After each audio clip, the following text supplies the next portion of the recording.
Welcome to my YouTube channel. आज हम पढ़ेंगे क्लास 6 साइंस का चैप्टर नंबर 1। ठीक है, नए तरीके से भोजन यहाँ कहाँ से आता है। ठीक है, भोजन यहाँ कहाँ से आता है। उसका सबसे पहला जो टॉपिक है वो है विभिन्न खाद्य पदार्थ। आपने अपने भोजन में अनेक प्रकार की चीज़ें खाते हैं। ठीक है, हम क्या करते हैं, अपने भोजन में अनेक प्रकार की चीज़ें खाते हैं। जैसे चावल हो गया, रोटी हो गई, सब्जी हो गई, दाल हो गया, है ना। है ना। तो हम क्या करते हैं, हम कच्चा चावल लेते हैं, उसे पानी में उबालते हैं।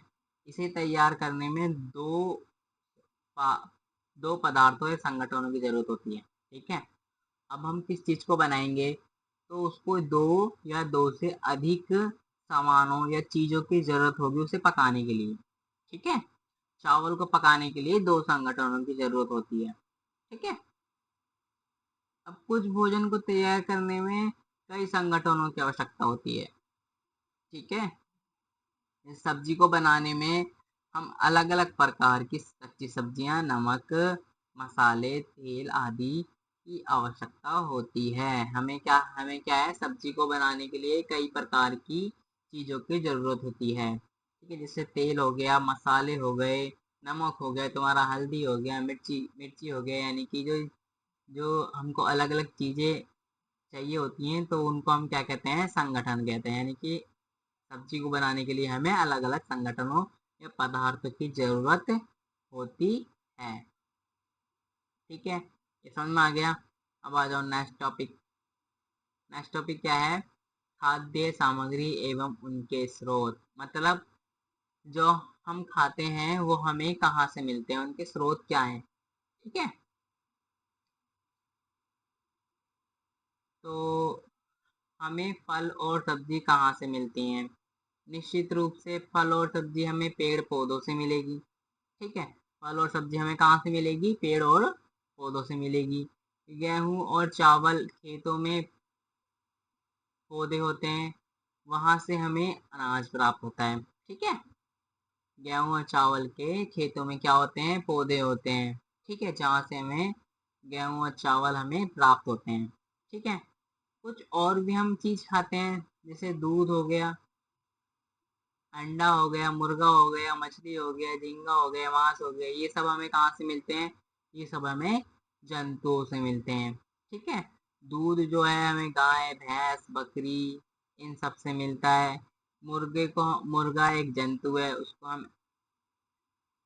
खाते हैं। अंडा भी हमें जंतु यानी कि मुर्गे से मिलता है, मुर्गी से मिलता है। ठीक है, मछली हमें समुद्र से मिलती है, ये भी एक जंतु है। झींगा भी जो है हमें समुद्र से मिलता है, तो ये भी एक जंतु है। मांस जो है वो हमें बकरा और मुर्गे से मिलता है, तो बकरा और मुर्गा भी क्या है, जंतु है। तो इसका मतलब ये जो जितनी भी सारी चीजें हैं ये हमें जंतु से मिलती हैं।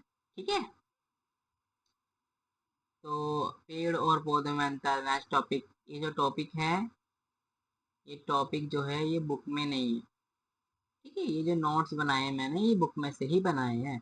मगर ये जो पेड़ और पौधों में अंतर है ये बुक में नहीं है, ये मैंने अपने आप से ही लिखा है, ताकि आप अच्छी तरह से आगे आने वाले चैप्टर पढ़ सकें। ठीक है, पेड़ और पौधों में क्या अंतर है। पेड़ जो होते हैं वो लंबे होते हैं। कैसे होते हैं, लंबे होते हैं, और इनका तना मोटा होता है। ठीक है, पेड़ जो होते हैं वो लंबे होते हैं और इनका तना मोटा होता है। आपने देखा होगा, नीम का पेड़, आम का पेड़, बरगद का पेड़, ये बहुत बहुत लंबे होते हैं ना, और इनका जो तना होता है वो बहुत मोटा होता है। ठीक है, पौधे पौधे कैसे होते हैं, छोटे होते हैं, और इनका तना पतला और मुलायम होता है ना।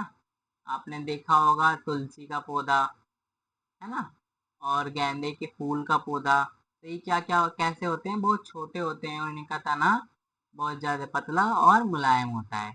ठीक है, नेक्स्ट टॉपिक पर ये नेक्स्ट टॉपिक है तुम्हारा भोजन के रूप में पौधों के भाग और जंतु उत्पादन। ठीक है, आ जाइए। पौधे हमारे भोजन का मुख्य स्रोत हैं। जो पौधे होते हैं ये हमारे भोजन का मुख्य स्रोत है। यानी कि हमें जो भोजन मिलता है वो कहाँ से मिलता है, पेड़ या पौधों से भी मिलता है। ठीक है, हम क्या करते हैं, पत्ती वाली अनेक सब्जियां खाते हैं, जैसे पालक हो गया, है ना, और मेथी हो गया, हरी वाली मेथी, धनिया हो गया। तो ये बहुत सारी सब्जी हैं जो हमें पत्ती के रूप में प्राप्त होती हैं। ठीक है, या हम उसको खाते हैं। ठीक है, कुछ पौधों के हम फल भी खाते हैं, फल का भी उपयोग करते हैं भोजन के रूप में, है ना, जैसे केला हो गया, आम हो गया, संतरा हो गया। तो ये क्या है, सारे फल हैं। ठीक है, तो कभी हम जड़ भी खाते हैं, कभी हम जड़ भी खाते हैं, जैसे मूली हो गया, गाजर हो गया। ठीक है, तुम्हारा शलजम हो गया। ठीक है, बहुत सारे पेड़ों के हम तने भी खाते हैं। ठीक है, बहुत सारे पेड़ों के हम, पौधों के हम पुष्प भी खाते हैं, जैसे तुम्हें फूल गोभी हो गया। फूल गोभी क्या है, एक फूल है ना, तो वो भी खाते हैं हम। ठीक है, इन सभी का हम भोजन के रूप में उपयोग करते हैं। ठीक है, कुछ पौधों के हम दो या दो से अधिक भाग भी खाते हैं। ठीक है, जैसे सरसों का बीज से हमें तेल मिलता है, और इनकी पत्तियों का हम साग बनाने के लिए उपयोग करते हैं। ठीक है, सरसों के बीज से हमें क्या मिलता है, तेल मिलता है, और इनकी पत्तियों का हम साग बनाने के रूप में उपयोग भी करते हैं। तो दो चीजें होगी ना। नेक्स्ट टॉपिक पर आ जाइए, जंतु क्या खाते हैं। ठीक है, तो हम जंतुओं को तीन भागों में बांटते हैं। हम जंतु को खाने के आधार पर तीन भागों में बांटते हैं। पहला जो है वो है शाकाहारी, दूसरा है मांसाहारी, तीसरा है सर्वाहारी। ठीक है, अब देखो ये शब्द से ही पता लग रहा है, शाकाहारी। शाकाहारी का मतलब जो जंतु केवल पौधे और पादप उत्पादक खाते हैं, जैसे गाय, भैंस।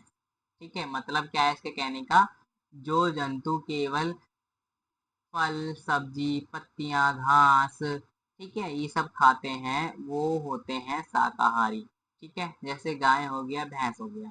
ठीक है, मांसाहारी, शब्द से ही पता लग रहा है, मांसाहारी जंतु, जो जंतु केवल मांस खाते हैं, जैसे शेर हो गया। शेर क्या है, शेर क्या करता है, शिकार करके मांस ही खाता है, वो हरी सब्जियां नहीं खाता। ठीक है, सर्वाहारी, शब्द से ही पता लग रहा है, सर्वाहारी का मतलब होता है जो जंतु पेड़ की पत्तियां, फल, सब्जियां, ठीक है, और साथ साथ मांस भी खाता है। ठीक है, जो ये दोनों खाता है वो होता है सर्वाहारी। वो क्या होता है, सर्वाहारी। जैसे कौआ, कौए को आपने देखा होगा, वो दाने भी खाता है, चावल भी खाता है, गेहूं के दाने भी खाता है, और जो है वो मांस भी खाता है। ठीक है, तो ये क्या है, सर्वाहारी है। ठीक है, तो यहाँ पर ये चैप्टर खत्म होता है। ठीक है, ये चैप्टर छोटा ही सा। तो आपको वीडियो कैसी लगी, ये बताने के लिए कमेंट करें, और जो है ऐसी वीडियो देखने के लिए मेरे चैनल सब्सक्राइब करें। ठीक है।